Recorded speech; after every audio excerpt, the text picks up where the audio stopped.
Good day, class. In this video, we'll talk about examples of control systems. So, napanood nyo na yung dalawang video na shinare ko from YouTube. So, yung una talks about open loop control systems, and the next one is the closed loop or feedback control systems. Okay, so pinakita doon yung toaster tsaka shower. Ano yung pinagkaiba ng open versus closed loop. In this video, papakita natin yung mga examples naman ng or ibang examples ng closed loop or control systems that are using feedback control. Okay, so first, best examples are automated vehicles. So, ito, nasa era na tayo ng autonomous or self-driving vehicles. Just like the company of Elon Musk, Tesla. So, sariling umaandar yung sasakyan. And so the autonomous vehicle must be able to sense the changing environment. So, alam naman natin na nagbabago yung terrain, yung road, yung direction. So, dapat pwede niyang ma-sense yung changing environment. Next is to perform trajectory planning. So, dahil nga automated siya or advanced yung kanyang technology, automation should perform planning. So, kaya niyang i-compute. Yan. So, meron na siyang map.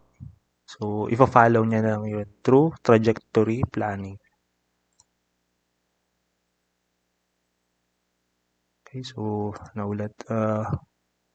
And also, the automated vehicles can accelerate or decelerate based on the changing environment. So, automatic accelerating.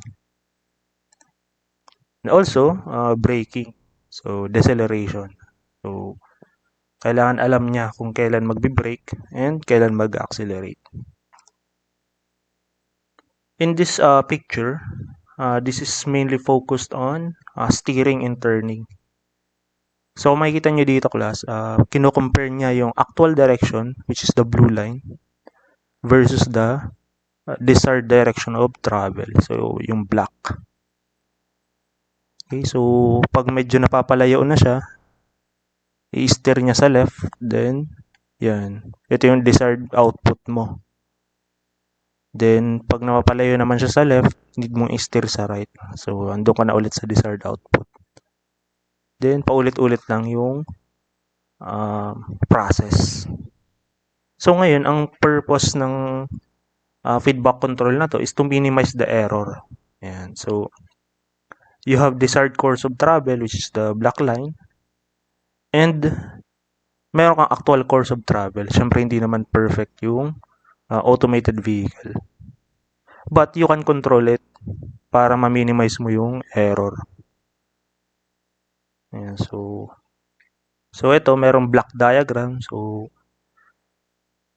yung nagko-control nung, let's say, hindi pa to automated. Let's say, normal lang siya na car. So, may driver sa loob. Siyempre, you have steering mechanism, yung manibela. And, siyempre, yung process is yung automobile, kung saang direction siya patutungo. Then, at the end, you have actual course of travel. So, meron kang measurement through visual and tactile. So, nakikita mo yung daan kung tama ba or mali. And, merong feel kung okay yung direction of travel mo. So, tactile. So, yung feel na yun sa kamay, sa steering wheel. Then, i-compare mo yon sa desired course of travel mo. So, pag may halimbawa medyo malayo ka na sa kanan, i-steer mo siya sa left. So, di ba, obvious naman, ganun yung process ng pagde-drive. Okay, so dito, pwede mo siyang i-automate. So, let's say yung driver, pwede mo siyang palitan ng controller. So, yung controller na yun, ang decision niya is to steer yung steering wheel kung left or right or clockwise or counterclockwise. Then, of course, si automobile mag-follow. So, pag in-steer mo siya sa left, left yung direction niya. Pag sa right, right din yung direction niya. Then, pwede mo siyang kabitan ng sensor to measure yung error dun sa desired course of travel mo. Ayan, so feedback siya. Ibig sabihin, automated. So next, meron ding human in the loop control. So ito, merong process to control the level of fluid in the tank.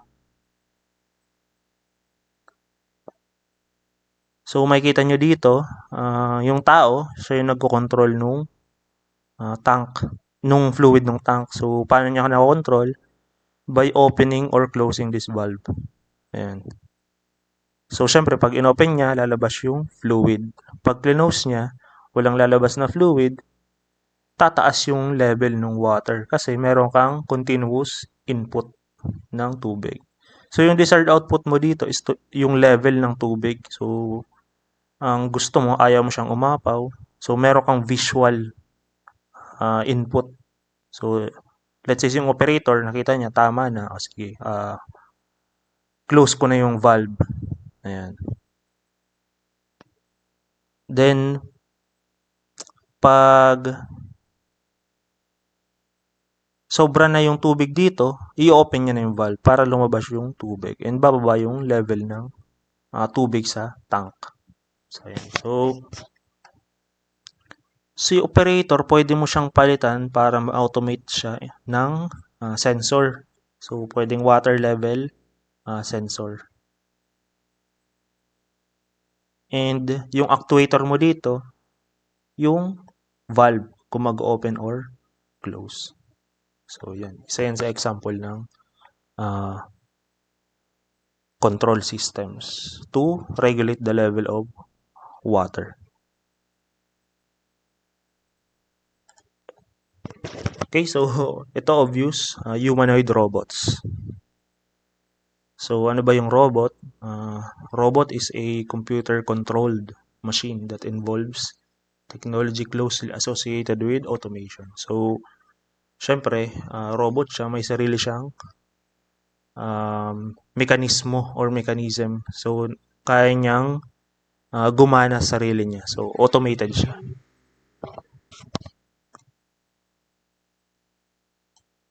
So, yung robot, yung main purpose niya is to substitute for human labor. So, here sa table, may mga task na pwedeng gawin ng robot and may mga task na difficult for human and difficult for the machine.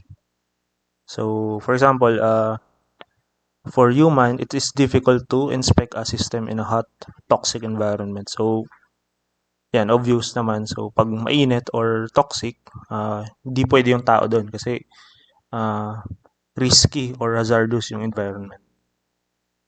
Also, repetitively assemble a clock. And so, well, kaya mong i-assemble yung clock, siguro isang beses, dalawa, tatlo.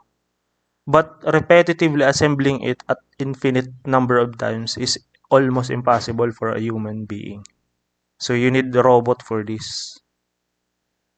And also, land an airliner at night in bad weather. So, syempre, yung tao, visual lang yung kaya niya. Eh, dahil night, di naman tayo nocturnal. So, di natin makikita yung landing zone. Pero si robot, may kakayanan siya since meron siyang pwede mong kabitan ng GPS or may mga sensor dun sa landing zone. Okay, so, well, may mga disadvantage din ng robot or machine. So, for example, inspect seedlings in a nursery.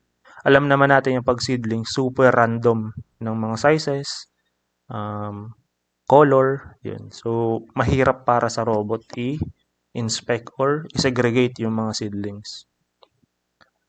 And also, drive a vehicle through rugged terrain. And so, Rugged terrain means maraming disturbance sa environment. Si robot, siguro kaya niyang mag-drive kung flat terrain, pero pag rugged terrain, mahirapan siya. So pag na-stuck yung vehicle mo, wala siyang decision making, paano siya makakaalis doon. And also, it is difficult for a robot to identify the most expensive jewels on a tray of jewels. And so, syempre di naman alam ng robot yung price ng jewels dun sa napakaraming jewels na yun. So, mahirap para sa kanya yung trabaho na to.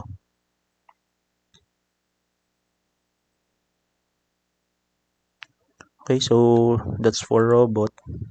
Yan, pwede rin sa biomedical engineering. So, maraming application itong control systems. So, pwede sa biomedical, experimentation, diagnosis ng sakit, prosthetics, di ba? May mga robotic hand. For example, ito. So, makakatulong ito sa tao. For example, naputulan ka ng kamay, pwede kang gumamit nito.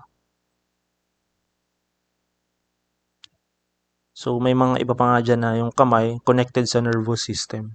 So, parang alam nung robot or nung robotic arm yung gusto mong gawin.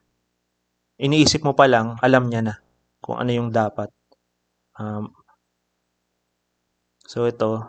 Makikita nyo naman dito sa device na to. Ito si Obrero Robotic Hand. This is developed by MIT or Massachusetts Institute of Technology. So, kaya niyang manipulate or capable siya of sensitive manipulation. So, makikita niyo dito. So, ito yung drawing niya. Ito naman yung actual. Meron siyang mga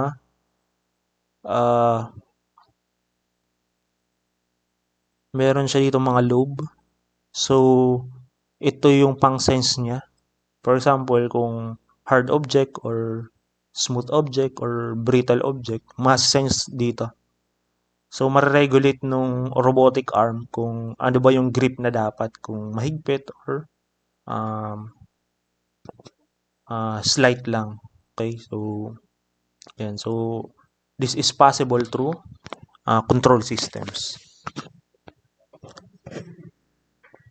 Ayan, so, pwede rin siyang i-apply sa social, economic, and political system. So, government. Paano ba ma-regulate yung pera ng government? So, dito, pinapakita yung gross national income. So, you have the desired national income. And also, ano ba yung actual na national income? Yearly. So, we have here the government. Siyempre, gagastos yung government for capital expenditures. And papasok din yung mga private investments or private business investment or minsan nga iba foreign. So mga private foreign investors. So plus yan. So may mga plus dito.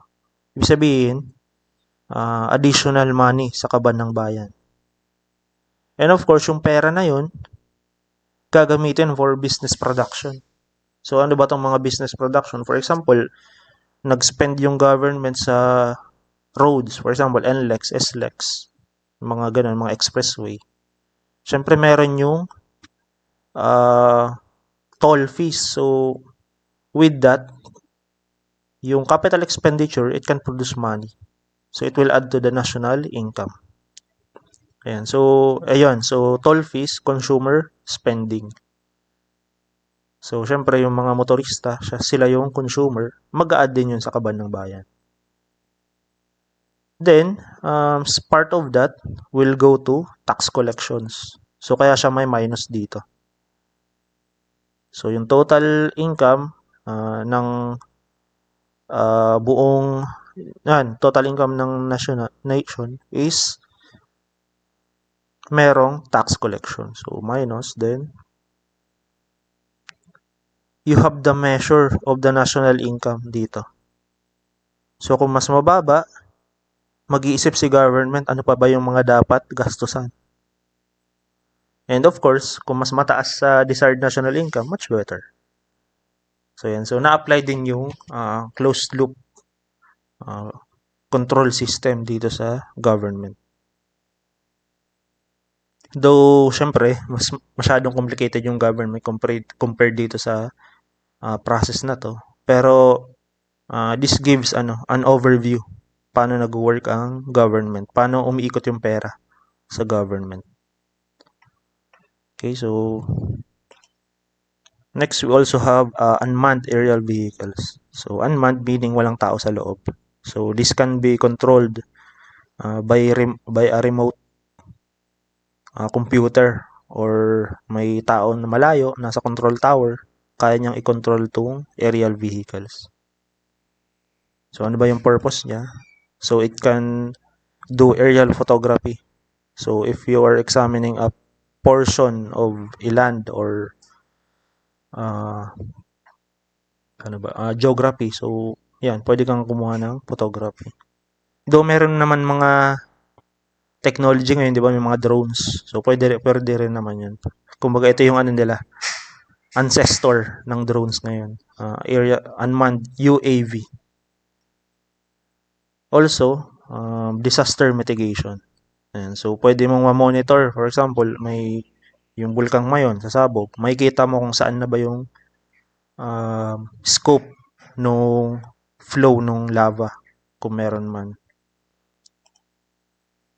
Of course, survey work. So, kung may gusto kang i-measure na land, pwede mong gamitin ito. Yan, so yan, assist in construction projects. So, meron kang aerial view of your project. Also, crop monitoring. Crop monitoring, so meron kang napakalawak na taniman, so pwede mong gamitin itong UAV. Yan, continuous weather monitoring. So, di ba, may mga weather forecast na ngayon. So, this is made possible through UAV. And of course, military applications. So, pwede mo tong siguro, yun nga, aerial photography. So, pwede mong scout ng kalaban, kung meron man. So, military applications. Or, pwede sila mag-deliver ng supplies, food supplies. So, let's say nasa remote area yung team mo or yung isang platoon. Yan. So, pwede mong gamitin itong UAV to deliver food supplies to them. And syempre, intelligence. So, you can use this as espionage. So, pwede mong i-monitor yung kalaban. So, CIA. I think CIA is using these UAVs. Intelligence and surveillance, same lang. And reconnaissance missions. So, all of these are military applications. Okay, so now, mostly ginagamit itong control system sa industrial applications. So, of course, you have desired output. May controller ka, actuator, process, then sensor. So, ito yung common part ng block diagram. So, you have this block. Yan. Tapos, meron kang summation nodes. Yan. Tapos, meron kang normal node lang. So, kung ano yung output dito, yun din yung ma-sense dito sa line na to. So, one good example is to control the temperature of your refrigerator. So, yung controller mo, yung thermostat, so gusto mo iset yung room, refrigerator or air conditioning pala. So, gusto mo 20 degrees Celsius lang. Yan, so, syempre, yung actuator mo is the compressor motor. So, pwede mong i-turn on and off yung compressor motor to pag naka-off, it will not allow the flow of refrigerants sa mga tubing. Siyempre, pag in-on mo yan, merong movement ng refrigerants. So, siyempre, yung compressor motor nakakabit sa compressor. So, dito yung kinocompress yung refrigerants. So, ito yung process. So, pag naka-on yung compressor motor, magko-compress tong compressor. And yung sensor mo is your thermocouple. So yung thermocouple nakakabit sa copper tubings ng evaporator mo. So para ma-measure mo yung temperature kung 20 degrees Celsius na nga ba. Ayan, so gusto mo halimbawa 20 degrees Celsius, yung controller will dictate based on your ambient temperature. So halimbawa, temperature ng room is 30 degrees Celsius, the controller will turn on the compressor motor. So yun yung actuator. So this will give the from rotational motion to reciprocating motion of the compressor. So yun yung process na dapat mong i-control. So naka-on na siya, meaning ibababa niya na yung temperature to 20 degrees Celsius. So you have sensor. So pag sensor sinabi niya 25 degrees Celsius na. So ang gusto mo 20. So mangyayari si controller naka-on pa rin yung motor. Then ikot na naman siya. So pag yung sensor na measure niya na okay 20 degrees Celsius na. That's the time na i-turn off niya na yung actuator. And also yung process will stop. So yun yung common use ng control system sa industrial applications.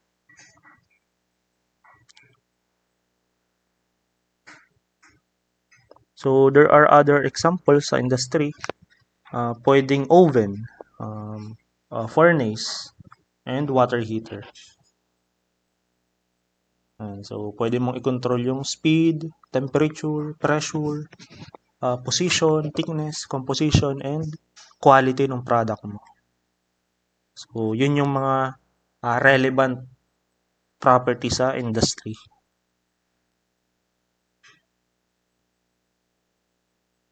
And also sa mga precision process. So kung gusto mo precise yung process mo, ibig sabihin kung 1 mm, yan, pwede mong gamitin tong feedback control to control the let's say thickness of a product na gusto mo 1 mm lang.